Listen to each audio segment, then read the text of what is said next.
दोस्तों, आजकल जिस तरीके से एक के बाद एक क्राइम सामने आ रहे हैं, जिसमें जान लेने की घटनाएं दिन ब दिन बढ़ती जा रही हैं और अचानक ये भी सामने आ रहा है कि ये मर्डर महिलाओं लड़कियों के हाथों ज्यादा हो रहे हैं। इस पर एक अलग तरह की डिबेट चल पड़ी है कि आखिर आजकल के महिलाओं को हो क्या गया है, यूं मार डालती हैं बस। महिलाएं ऐसी निर्मम कभी नहीं थी। ऐसा आखिर क्या हो गया कि वो इस हद तक उतर आती हैं कि किसी को भी खत्म कर डालती हैं। अब इस सवाल का जवाब ढूंढने जाएंगे तो बहुत सी बातें सामने आएंगी कि कहीं वर्षों से महिलाओं का दमन या उस पर अत्याचार इसका बड़ा कारण तो नहीं है। अलग अलग लोगों की अलग अलग राय हो सकती है, बड़ी बहस का विषय यही शोध भी हो सकता है। लेकिन इस बीच एक और कहानी ऐसी ही सामने आई कि आप तक लाना जरूरी था। दोस्तों नमस्कार, मैं हूं जय श्रीनागदा और आप देख रहे हैं क्राइम रिपोर्ट। आज की ये जो कहानी है मैं आपको सुनाने जा रही हूँ, इस कहानी को सुनने के बाद न सिर्फ आप दंग रह जाएंगे बल्कि सोचने पर भी मजबूर हो जाएंगे।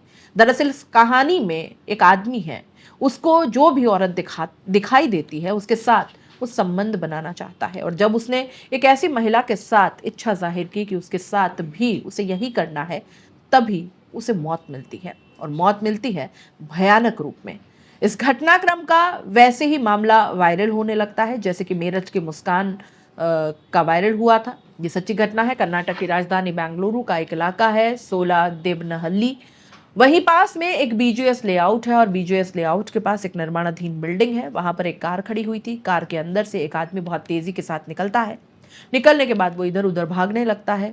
अब 150 मीटर के आसपास ही वो दौड़ा था, भागा था, चीखने की कोशिश कर रहा था, लेकिन उसके मुंह से आवाज नहीं निकल पा रही थी। लोगों ने उसे भागते हुए देखा तो उसने अपनी गर्दन को पकड़ा हुआ था, और इस बीच में लोगों की नजर पड़ती है कि उसकी गर्दन से लगातार खून निकल रहा है, और खून की जैसे एक धार बह निकलती है किसी चीज की, वैसी धार निकल रही थी। लोग उसके पास जाते हैं और पास जाने के बाद देखते हैं कुछ ही देर बाद वो तड़प तड़प कर दम तोड़ देता है। शायद वो कुछ कहना चाहता था लेकिन लोग समझ नहीं पा रहे थे।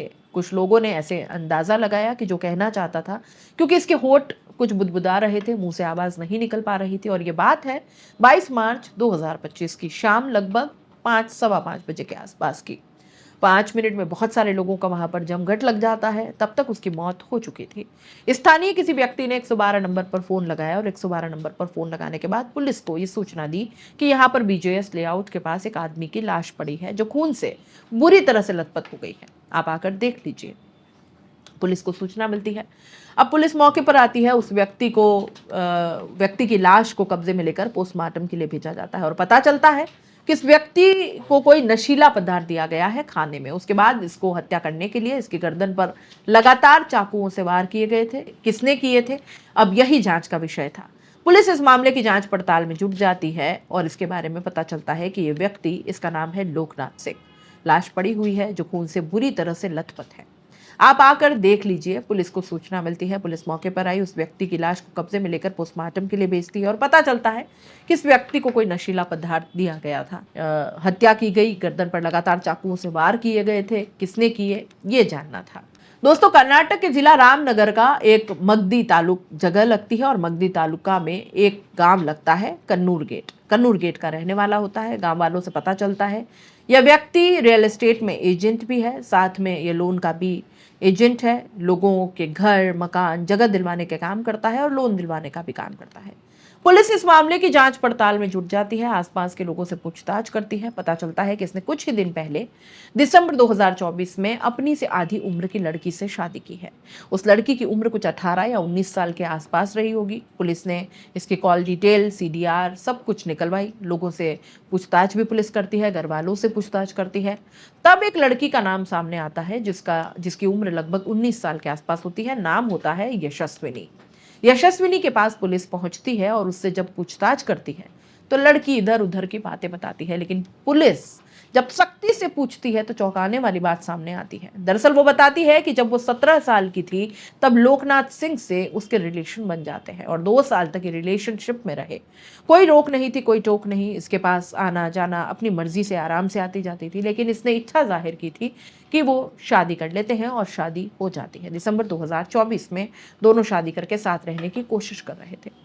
इसी बीच में पता चलता है कि इसके पास तो कई महिलाओं का आना जाना है, कई महिलाओं के साथ इसके अवैध संबंध है। अब इसी बात को देखते हुए एक दिन ये अपने मायके जाती है। मायके से पता चलता है कि इसने शादी की है, वो भी दुगनी उम्र के एक व्यक्ति से। घर वालों को इस बात में अब तक जानकारी नहीं थी। घर वालों ने इस बात का विरोध किया, लेकिन इसने कहा कि मैं जिससे प्यार करती हूँ उसी के साथ रहूंगी, उसी के साथ जिंदगी बिताऊंगी। पति का जब दूसरा रूप पता चलता है कि महिलाओं के साथ उसके अनैतिक संबंध है, अवैध संबंधों में वो रहता है, वो गंदी किस्म के का चरित्रहीन व्यक्ति है। एक दिन वो अपने पति के साथ जब हम बिस्तर थी, यानी कि उसके साथ शारीरिक संबंध बना रही थी, तभी उसके पति ने उसके कान में कुछ ऐसी इच्छा जाहिर की जिसको सुनने के बाद उसकी पत्नी के रोंगटे खड़े हो गए। दरअसल वो कहता है कि तुम्हारी माँ ज्यादा उम्र की नहीं है, देखने में भी सुंदर लगती है, अपनी माँ के साथ भी मेरे संबंध बनवा दो। ऐसा जब मीडिया रिपोर्ट्स बताती है तो लोगों को बड़ा आश्चर्य होता है, ताज्जुब होता है। जब इस लड़की ने, यशस्विनी ने, यह सुना कि उसकी माँ हेमाबाई के बारे में वो ऐसा बोल रहा है कि माँ के साथ भी संबंध बनाना चाहता है, तो बेटी के साथ भी संबंध रखना चाहता है, अब वो गुस्सा हो जाती है और गुस्सा होने के बाद सीधा अपने मायके आ जाती है। मायके आने के बाद उसने फैसला कर लिया था कि वो अब कभी अपने ससुराल नहीं जाएगी और इस व्यक्ति से तो कभी बात तक नहीं करेगी। लेकिन ससुराल वो पीछे पीछे पहुंच जाता है और अपनी पत्नी से वहां जाकर बदतमीजी करता है, गाली गलौज करता है। सास के साथ, ससुर के साथ, घर परिवार में जितने भी लोग होते हैं उनके साथ भी वो इसी तरीके से तेज तेज बात करता है, झगड़ा या बदतमीजी करता है। अब क्योंकि बात घर तक पहुंच चुकी थी, माँ पूछती है कि बेटा आखिर ऐसी क्या बात है, तुम अपने ससुराल जाना नहीं चाहती हो? पहले तो तुम इसके साथ रह रही हो, उसके बाद शादी कर लेती हो, घर वालों को बताती भी नहीं हो, आखिर ये सब है क्या? और नाराज होके एकदम से आ गई। अभी तो तुम्हारी शादी को हुए ज्यादा दिन भी नहीं हुए और तुम 15 दिन भी अपने ससुराल में नहीं टिक पाई हो, क्या बात है? तब वो अपनी माँ को पूरी कहानी बताती है कि ये तुम्हारे साथ भी रिलेशन बनाना चाहता है, तुम्हारे साथ भी संबंध बनाना चाहता है, इसलिए मैं गुस्से में सब कुछ छोड़ आई हूँ। कुल मिलाकर वक्त आगे बढ़ता है। तारीख आती है 22 मार्च 2025। ये अपने पति को फोन करके कहती है कि तुमसे मुझे मिलना है, तुमसे बात करनी है, तुम्हारी बहुत याद आ रही है। कुछ इसी तरह की मीठी मीठी बातें करके ये बहाना बनाती है और 16 देवनहल्ली में उसको बुला लिया जाता है। वहीं पर एक निर्माणाधीन बिल्डिंग होती है बीजेएस लेआउट के पास। वहां जाने के बाद ये दोनों मिलते हैं, बातचीत करते हैं। बातचीत करने के बाद वहां पर खाना खाते हैं, शराब पीते हैं। बातचीत करते करने का सिलसिला जब लगातार आगे बढ़ रहा था तो वो नशे की हालत में हो जाता है, बोलने की स्थिति में नहीं था। और इसी बीच में इसकी माँ, लड़की की माँ हेमा भी इनका पीछा करते करते वहीं मौका पर पहुंच जाती है। और हेमा को यह बात पता चल गई थी कि वो उसके साथ भी शारीरिक संबंध बनाने के लिए लगातार दबाव बना रहा था। ऐसा लग रहा था जैसे माँ और बेटी ने दोनों ने प्लानिंग की है कि तुम आगे आगे चलना और मैं पीछे पीछे आती हूँ। माँ के हाथ में एक चाकू होता है और जैसे ही वो कार में बैठे हुए खाना खा रहे होते हैं, शराब पी रहे होते हैं, इस बीच में वो अंदर जाती है और अंदर जाने के बाद एक के बाद एक उसकी गर्दन पर चाकू से वार करना शुरू कर देती है।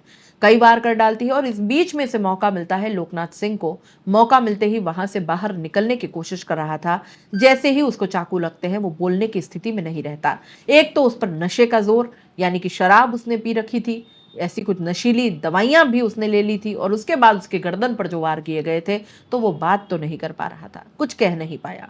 हालांकि यहां से निकलने के बाद उसने अपनी जान बचाने की कोशिश जरूर की थी। लगभग 150 मीटर के आसपास वो यहां से भागता है, लेकिन भागते भागते अचानक गिर जाता है। लोगों की नजर पहुंचती है और लोगों की नजर पहुंचने के बाद कुल मिलाकर इसे बचा वो नहीं पाते। पुलिस आती है, पुलिस आने के बाद मामले की जांच पड़ताल करती है और हेमाबाई और उसकी बेटी यशस्विनी को गिरफ्तार कर लिया जाता है। गिरफ्तार करने के बाद यह कहानी जब लोगों के सामने खुलती है तो लोगों को बड़ा आश्चर्य हो रहा था कि आखिर किस तरीके से एक लड़की ने अपने पति की हत्या कर डाली, और हत्या करने के बाद न केवल उसने बाकी महिलाओं की भी जान बचाई। हालांकि इस मामले को वैसे ही मामले की तरह जोड़कर देखा जा रहा है जैसे कि औरैया में एक महिला ने अपने पति का कत्ल कर दिया, जिसकी अभी 15 दिन पहले ही शादी हुई थी। ठीक वैसे ही जैसे कि जयपुर में एक महिला ने अपने पति का कत्ल कर दिया, जैसे कि अब मेरठ में एक मुस्कान नाम की लड़की ने अपने पति का कत्ल कर दिया। इस तरह से लगातार कहानियां जब सोशल मीडिया पर वायरल हो रही है तो लोगों में भी अजीब तरह की बातें सुनने को मिल रही है। लेकिन जिस तरह से इस व्यक्ति ने किया, और यही बात अगर सच है, हालांकि पुलिस की जांच के बाद ही पूरी कहानी स्पष्ट होगी। मरने वाले के भाई ने इस मामले में मुकदमा दर्ज कराया। पुलिस ने मां और बेटी दोनों को गिरफ्तार कर लिया और गिरफ्तार करने के बाद हर एक पहलू की पड़ताल की जा रही है कि मां और बेटी जो बोल रही है वो सच है या फिर जांच के बाद जो निकल के आएगा कुछ और सच होगा। जो भी होगा सो होगा, लेकिन उन्होंने कत्ल किया है और शायद बाकी की जिंदगी अब सलाखों के पीछे ही गुजरेगी।